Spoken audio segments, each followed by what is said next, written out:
大家好，今日要嚟開呢盒巴薩姆自護捕獲機 AOZ Reboot 版，發售日期係2021年10月，定價係2420 yen，出自漫畫 AOZ Reboot 高達銀雷黑兔之夢，作者係藤岡健機。咁呢套作品呢係泰坦斯之旗嘅後續作品嚟嘅，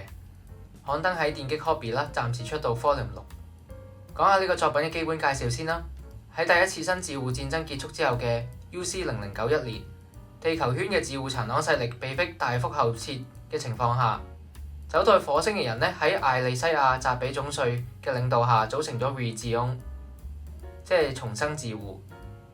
而且吸收咗格里普斯戰役結束之後喺地球圈走出嚟嘅泰坦斯殘黨去增加戰鬥力。咁講下呢位重生自護嘅領導者，艾利西亞扎比係一位女性至上主義者。另外咧，雖然佢屬於自護殘黨嘅一員，但係認為重生自護係誕生於火星，同其他自護組織完全唔同嘅勢力嚟嘅。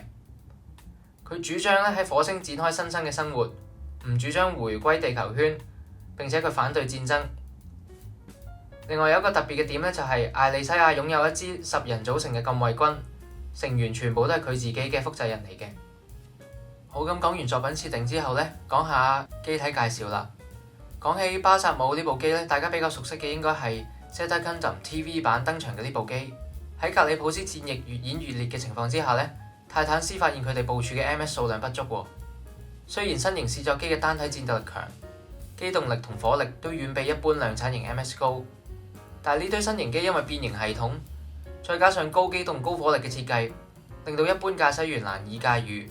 需要強化人或者有新人類潛力嘅駕駛員去操控。發現咗以上嘅問題之後咧，泰坦斯要求迅速開發量產性較高、較易上手嘅機體。咁基於以上嘅情況咧，泰坦斯服役嘅前自護軍 MS 設計師就設計咗呢部巴薩姆出嚟，喺新基內亞基地通過測試同埋完成。同原型機 Gundam Mark II 由全聯邦技術製造唔同，巴薩姆糅合咗自護軍嘅技術，加上為咗提高生產性，簡化咗機體嘅構造，胸部同埋腰部咧係連為一體嘅。佢喺外觀上面同自護或者聯邦嘅量產機都有好大分別，而今次呢部 AOZ 版巴薩姆咧，外形上面可以睇到同原版好唔同喎。機體線條比較纖細之外咧，仲將腰胸部分離翻。咁設定上咧，佢係集 TR 系列測試機嘅試驗資料於一身嘅，仲有同其他機體合體換裝嘅機能。另外佢有個強化形態係巴薩姆2，咁呢個巴薩姆2咧亦都未推出模型嘅。關於合體換裝嘅部分呢，由於我未有其他 TR 系列嘅模型啦，留翻有機會再講啦。好，咁講完啲基本介紹之後呢，我哋就開始砌嘢啦。先嚟講下軀體部分啦。胸部採用咗2重裝甲，增加駕駛艙嘅防禦力。呢個胸部複合型增加裝甲呢，係參考咗高渣古 Vanguard 嘅資料。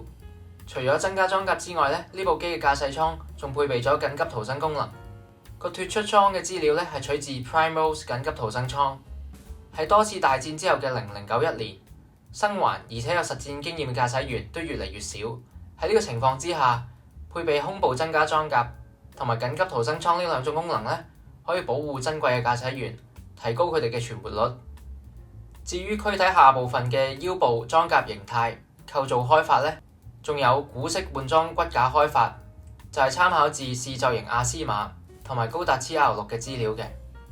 講下模型方面啦，因為呢部機嘅大腿部分咧都幾長幾大嚿下，橫跨咗成個腰部嘅位置，所以呢部機嘅腰部同常規機體好唔同，冇常見嘅前後左右裙甲，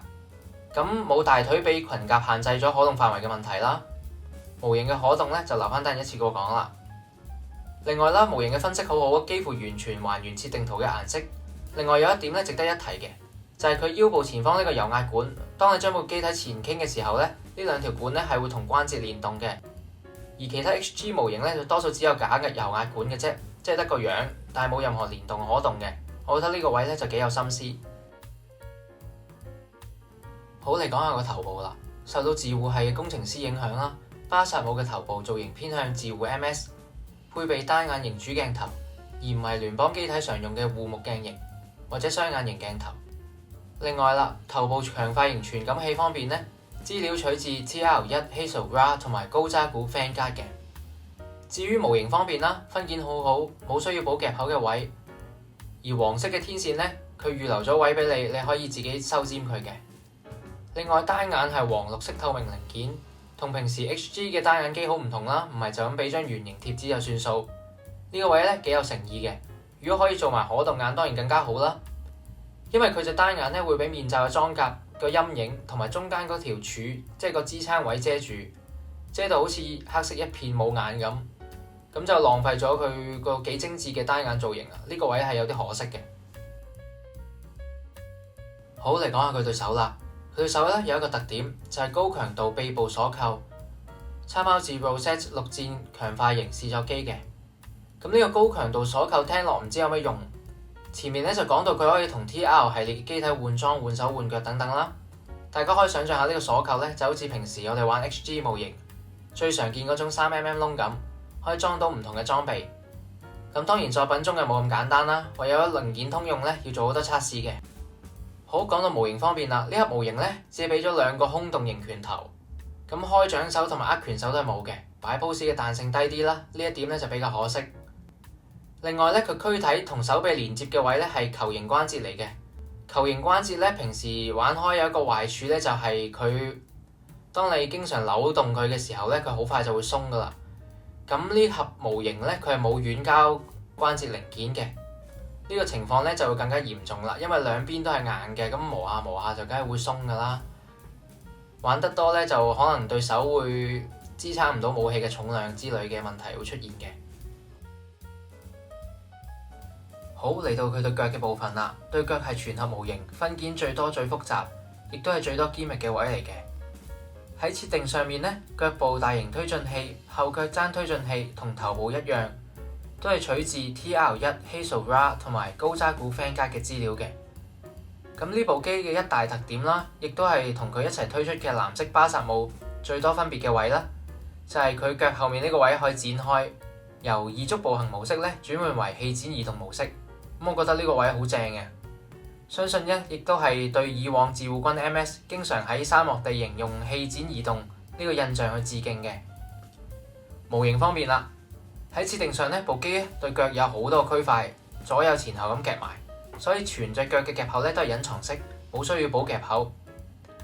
另外最大特色咧就係後面拉出嚟嘅氣展組件，外形上面當然好有型啦，有種老老修嗰啲機體嘅感覺。不過咧玩落咧發現到佢有問題嘅，因為個氣展組件咧係有一定嘅重量，而且兩條連接位嘅機械臂咧都唔太夠長，掂地咧只係好勉強，再加上咧只係用咗一條好短嘅3mm 榫去連接啦，咁我保持力度就麻麻地啦。好，咁喺砌武器之前咧，將部機組合一下，俾大家睇下整體比例，亦都測試一下可動範圍。雖然咧整體可動係唔錯嘅，但係零件嘅連接位咧就比較幼細，加上用咗唔少 C 型扣去連接，有幾個位咧我都係邊玩邊跌嘅，例如前臂嘅紅色裝甲啦，腳嘅氣展零件啦。除咗連接位細之外咧，成部機嘅關節都係冇用軟膠零件嘅，全部都係硬磨關節。一嚟比軟膠容易磨蝕啦，二嚟保持力都冇咁好嘅，例如手同軀體連接嘅球形關節呢啲位啦，玩得耐咧，你預佢一定會鬆嘅。咁如果你係上色派嘅玩家咧，小腿內扣位咧都幾複雜嘅，一層一層咁夾埋。我諗上色之後咧都要打磨下啲榫位，如果唔係咧都好難密合到噶啦。好，咁睇完機體整體比例之後咧，我哋嚟睇下佢嘅武裝。佢本體武裝咧只有一個嘅啫，就係腰部下盤前方呢個位米加粒子炮啦。藍色巴薩姆咧就冇嘅。至於手持武裝方面咧，有一把光速步槍同2把光速劍。光速步槍咧係同盾牌一體化，同埋使用咗開放式槍管嘅。呢兩種技術咧同駕駛艙一樣，都係取自 Primos 緊急逃生艙。呢個槍盾一體嘅武器咧，同原型機 Mark II 嘅彈夾式光速步槍唔同，係通過直接連結機體動力爐開火嘅。另外同一般嘅直結式步槍通過手掌功能唔同啦，佢係用傳輸管連接上臂功能嘅，所以持槍方式亦都有啲唔同。光速劍啦，模型咧係附有2把圓柄嘅光速劍嘅，由劍身同埋劍頭兩件組件組成啦。光速劍嘅特效係最常見嗰款，顏色係透明黃。設定上咧，呢2把劍咧係可以收納喺前臂嘅裝甲入邊嘅，使用時候咧會喺裝甲度彈出嚟，但模型咧就冇重現到呢個設定啦。最後佢仲有一個頭部火神炮倉，同 Mark II 一樣嘅火神炮倉啦，由2件零件組成。咁比起 Mark II 個火神炮倉咧，佢成個倉嘅本體咧比較窄身嘅，另外條天線咧係比較尖，而 Mark II 嗰個咧係比較圓嘅。除咗呢3種武器之外咧，設定上呢部機可以使用聯邦同泰坦斯機體嘅手持武裝。咁模型方面咧都可以用到 HGUC Gundam Mark II 嘅步槍同火箭炮嘅。咁但係咧我就唔試俾大家睇啦，因為我費事刮花 Mark II 嘅武器。另外咧，其他 HG 嘅武器咧，你都可以試下嘅。對穿窿手咧，應該可以揸到大部分武器嘅。咁之後咧喺擺 pose 嗰度咧，我會 show 俾大家睇咧，其實佢用白色嘅光速步槍同埋火箭炮咧，都係好完美嘅。好，咁講完武器之後咧，我哋講下呢部紅色嘅巴薩姆同藍色嗰部有咩唔同啦。首先咧就係把光速步槍，外面裝甲個位咧就冇咗紅色嗰個圓形嘅。另外咧比較大分別咧就係對腳嘅噴射口，包括腳踭啦。咁當然啦，仲有個氣展組件係最唔同㗎啦。另外佢下盤呢個位咧係一個米加粒子炮嚟嘅，而藍色嗰部咧係應該係能源傳輸口之類嘅物體啦。咁主要就係呢啲分別啦。好，咁講完模型嘅本體咧，我哋講下貼紙保飾同埋剩餘零件嘅部分啦。除咗銀底嘅貼紙之外咧，仲附有一張透明底嘅標誌貼紙，係重生自護軍嘅 logo 嚟嘅，有1個大6個細。咁佢主要嘅貼紙部分咧有駕駛艙白色貼紙啦，腰夾噴嘴嘅黑白色貼紙啦。另外主要貼紙嘅位置咧集中喺對小腿度嘅，唔同位置嘅噴嘴啦，同埋後面呢個氣展組件嘅噴嘴。咁有一個點咧比較可惜嘅就係步槍嘅瞄準器咧竟然係冇俾到貼紙嘅，咁唯有自己剪啲邊邊角角用下啦。我覺得咧，無論你係素組派或者上色派咧，其實步槍嘅瞄準器呢個貼紙咧我都覺得幾靚嘅。我自己上完色之後咧都會照貼呢個貼紙。咁仲有另外一樣嘢咧，喺設定上呢部機嘅手指頭咧，同大部分 TR 系列機一樣咧，係紅色嘅，模型係冇重現到啦。咁經常裝拆嘅拳頭，加上得個手指尖咁細嘅紅色位咧，就算有貼紙咧都唔方好用噶啦。咁所以咧呢個位冇俾咧，我都覺得可以接受嘅。剩餘零件方面啦，係1件都冇嘅。由於呢盒同期出嗰盒藍色巴薩姆咧係完全新規啦，即係話冇兼用到其他模型嘅鋼模，再加上成盒嘢咧都冇軟膠零件嘅。所以今次呢盒模型咧係冇任何剩餘零件嘅。咁盒模型咧都差唔多講完啦，擺啲 pose 同埋影下同系列機嘅合照俾大家睇下啦。頭先講到武器嘅部分咧，其實佢係可以完美咁樣用到白色嘅光速步槍同埋火箭炮嘅。佢武器嘅握把位咧同佢嘅拳頭手咧係可以完全吻合到嘅。嚟到最後一個位啦，就係結尾嘅評分環節啦。呢盒嘢咧有優點有缺點，我會盡量好快咁講啦。呢盒模型咧武器只有光速炮同埋基本嘅光速劍啦，加上冇開掌同握拳嘅造型手。不過咧佢腳部嘅變形機能咧就相當特別，可以變為氣展移動模式，咁加翻少少分嘅。另外模型嘅分析可動亦都唔錯啦，不過咧就比較鬆啲。如果你有儲開呢個 TR 系列嘅 HG 模型咧，佢可以同系列嘅模型進行好多唔同嘅互動嘅，換手換腳啊、變形合體等等。另外咧 HGUC 嘅 AOZ 系列咧，主力係推出泰坦斯方面嘅 TR 測試部隊機體，其他勢力嘅機體咧呢部係第一部，相信 TR 系列嘅 fans 咧都唔會錯過呢部機啦。好，咁講完一大堆嘢，到底呢盒 HGUC 巴薩姆自護捕獲機 AOZ 版係值唔值得買呢？係 OK 啦，一般般啦。雖然外形上咧我自己係幾中意嘅，分析同可動亦都好好，